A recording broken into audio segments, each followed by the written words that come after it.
New York is in the grip of baseball.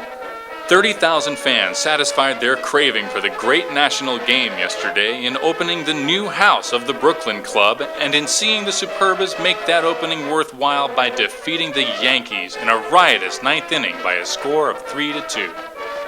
Some idea may be had of what baseball means to this city when it is told that fully 5,000 persons were turned away at the gates after a full 25,000 had jammed the big enclosure. By 3 o'clock, the players were ready to begin. The umpires were ready, and the fans were ready for the real fun to begin. But Charles H. Ebbets, after months of hard work and much worry, had a few ideas of his own on the subject. The American flag must be raised on the huge flagpole in deep center field, he said, and other little formalities attended to, and all this took a full half hour, during which the impatient cries of the fans to "Play ball!" went unheeded.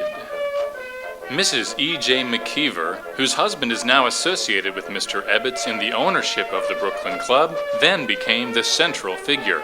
She walked across the field, flanked on one side by the smiling Charlie Ebbets and on the other side by her husband. And then it was discovered that the flag had been forgotten. A boy rushed frantically across the field and soon came staggering out with a monster piece of bunting. He arrived at the scene of operations in due time, and then as the band played the Star-Spangled Banner and the crowd stood with bared heads, Mrs. McKeever struggled valiantly with the halyards and finally, with a little assistance, hoisted Old Glory to the top of the pole. That over, the players lined up abreast and headed by the band, and Eddie Moore, chief mascot of the team, marched back across the diamond. Miss Genevieve Ebbets threw out the new ball to Bob Emsley, one of the umpires.